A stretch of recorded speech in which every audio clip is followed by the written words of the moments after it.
Welcome back to my YouTube channel mathematics by Sanawala. जैसा कि हम डायरेक्ट टेस्ट सखर IBA की प्रिपरेशन के लिए फ़िलहाल हम क्रेश मैनुअल को फॉलो कर रहे हैं। आगे हम डिफरेंट टॉपिक्स भी कवर करेंगे। तो हमने लास्ट लेक्चर में प्रैक्टिस 18 कंप्लीट की थी, तो आज हम प्रैक्टिस नंबर 19 स्टार्ट कर रहे हैं। प्रैक्टिस 19 हमारी किस चीज़ पे है तो हम वो डिस्कस करते हैं पहले, फिर हम उसके क्वेश्चन देखेंगे। तो प्रैक्टिस नंबर 19 में हम इसको कहेंगे कि ये हमारी एप्लीकेशन होगी, एप्लीकेशंस ऑफ फ्रैक्शंस।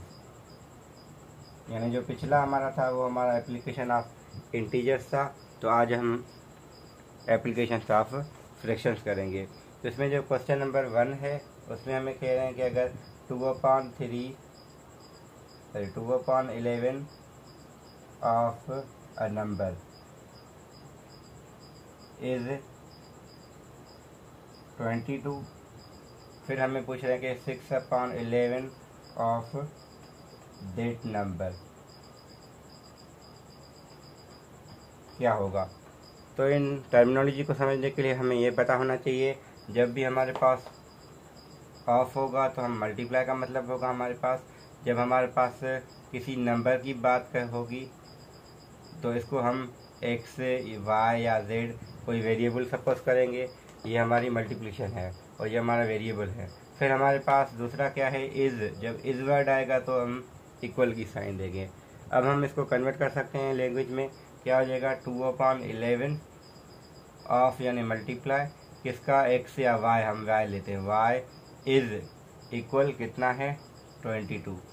तो यहाँ पे हम y के लिए कैसे सॉल्व करते हैं, y equal to 22 multiply by 11 divided by 2। इसको ज़रूरी नहीं कि हम सॉल्व करें, इसको ऐसे ही रहने दें, क्योंकि हमें इसका फाइन करना है 6/11। तो हम क्या करेंगे लास्ट में 6/11 ऑफ डेट नंबर हमें ये मिला है 22 मल्टीप्लाई बाय 11 डिवाइड बाय 2। तो हमें इसको सॉल्व करने की ज़रूरत नहीं, क्यों नहीं पड़ी, क्योंकि यहाँ पे 11 की टेबल लग रही है। तो हमारे पास फिर 2 की टेबल 1 टाइम 3 टाइम 3 × 22 हमें वैल्यू मिल जाएगी। फिर यहाँ पे अगर देखें हमारे पास क्या था, 22 × 11 था, तो 11 यहाँ पे हमारा यहीं पे कैंसिल हो गया है। तो यहाँ पे आंसर आ सकता है, मगर हमने जो लिखा था 2/11 सवाल में थोड़ा चेंज है, हमने 2 लिखा था, यहाँ पे 3 था। तो फ़र्क क्या होगा, यहाँ 2 की जगह यहाँ 3 आ जाएगा और यहाँ पे 3 आएगा। सिमिलरली यहाँ पे 3। अब हम जो 3 की टेबल 2 की लगा रहे, अब 3 की टेबल लगेगी तो 2 टाइम लगेगा, 2 × 22 44। एक तरीका इसको सॉल्व करने का ये कि हम यहाँ से y निकाला था, फिर पुट किया था। एक ये भी था कि अगर हमारे पास 3/11 है, ये 6/, तो फ़र्क क्या है, ये इसका डबल है। अब यहाँ पे अगर 2 में मल्टीप्लाई करता ये आ जाता, तो यहाँ आंसर में हम 2 मल्टीप्लाई कर लें तो वो भी आ सकता था। तो एक ये डायरेक्ट है एक तरीका ये सॉल्व करने का, एक ये कि क्योंकि ये 6 आया है, अगर हाँ यहाँ पे 5/, कुछ और 12 या कुछ और बोलता तो हम फिर हमें वो कैलकुलेट करना पड़ता है इस तरीके से। हाँ यहाँ पे यही था कि यहाँ 11 नीचे सेम है, सिर्फ 2 मल्टीप्लाई करने से 6 आ रहा है, तो यहाँ पे इसलिए यहाँ से 2 मल्टीप्लाई करेंगे तो ये 44 आ जाएगा। अब क्वेश्चन नंबर हमारा 2 है, वहाँ पे फ्रैक्शन का ही कॉन्सेप्ट है, जहाँ पे कह रहे हैं कि एक बंदा है जेसन, जिसने गोल्ड फिश, यानी क्वेश्चन नंबर 2 की हम बात करें। तो क्वेश्चन नंबर 2 में हमारे पास इन्होंने ये कहा है कि अगर जेसन है, उसने कुछ गोल्ड फिश 1 की हैं, तो उसमें क्या कर रहा है हमारे पास, उन्होंने हम कहेंगे कि उसने 1 जो की है, फॉर एग्जांपल उसने x1 की है, फिर उसकी जो फर्स्ट वीक में है 1/5 ऑफ द एक्स क्या कर रही हैं, डाई कर रही है, यानी उनकी डेथ हो रही है फिश की। तो इतनी थी, इतने की डेथ हो गई। तो हमारे पास अगर 1/5 हमारा डेथ हो गई है, तो हमारे पास 4/5 की क्या होंगी, अलाइव होंगी, जो रिमेनिंग बचेंगी। क्योंकि आगे कह रहे हैं ड्यूरिंग द सेकंड वीक जो 3/8 ऑफ दो स्टिल अलाइव, तो हम कहेंगे 3/8 ऑफ द अलाइव जो है, अलाइव हमारे पास ये थी ऑफ एक्स, तो क्या आ जाएगा 3 × 4, या टेबल लगा दे तो ये हो जाएगा 3/10 एक्स। तो ये कौन सी हमारी है, जो सेकंड वीक में जिनकी डेथ, यानी सेकंड वीक की हम डाइड ही कहेंगे, मगर ये डाइड फर्स्ट वीक का था और ये हमारा सेकंड वीक का कहा है इन्होंने।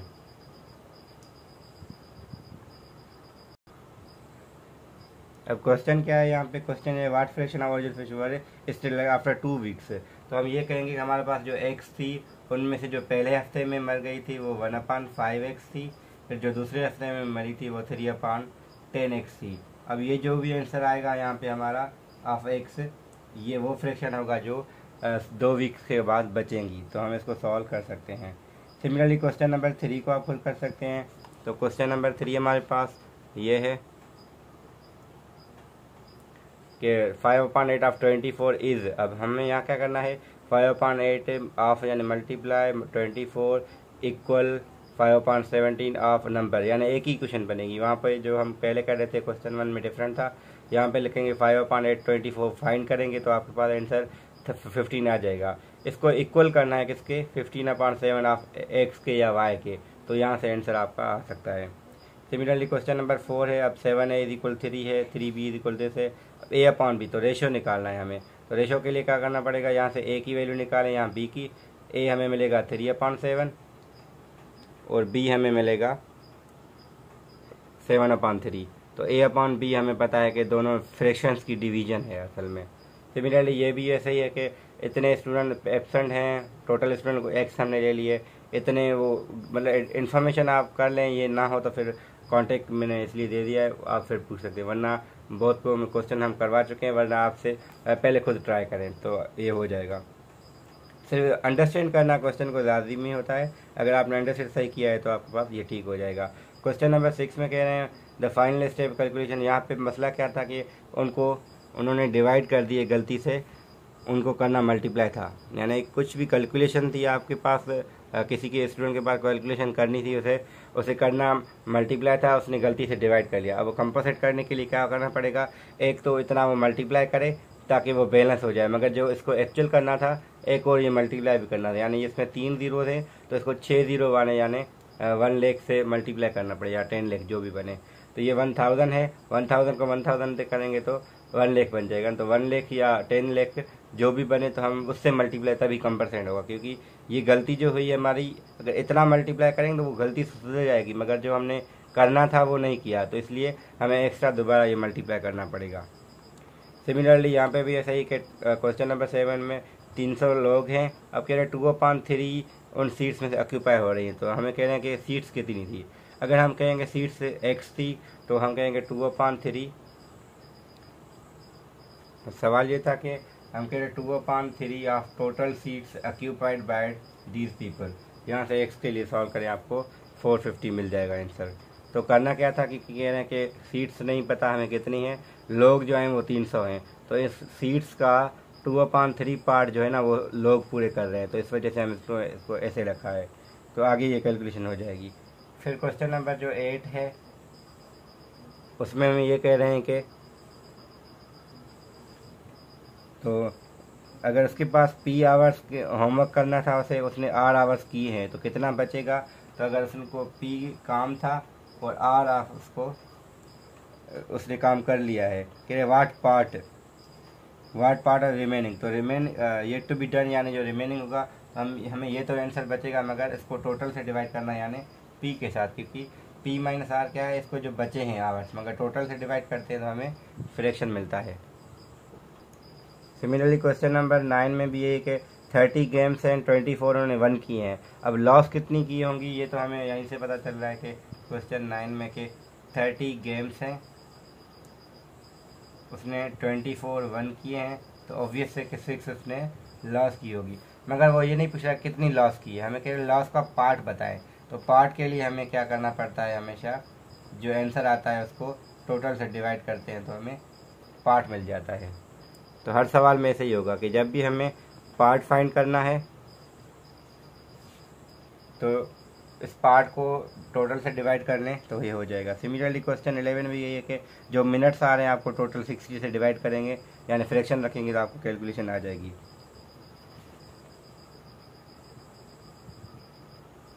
क्वेश्चन नंबर 11 में कह रहे हैं what part of our ellipse between these minutes, तो हम कहेंगे 10 मिनट्स यहाँ से 14 मिनट्स यहाँ, टोटल 24 मिनट्स है, ये आवर का कितना पार्ट होता है 24 डिवाइड बाई 60, आगे जो भी आंसर आ जाए। सिमिलरली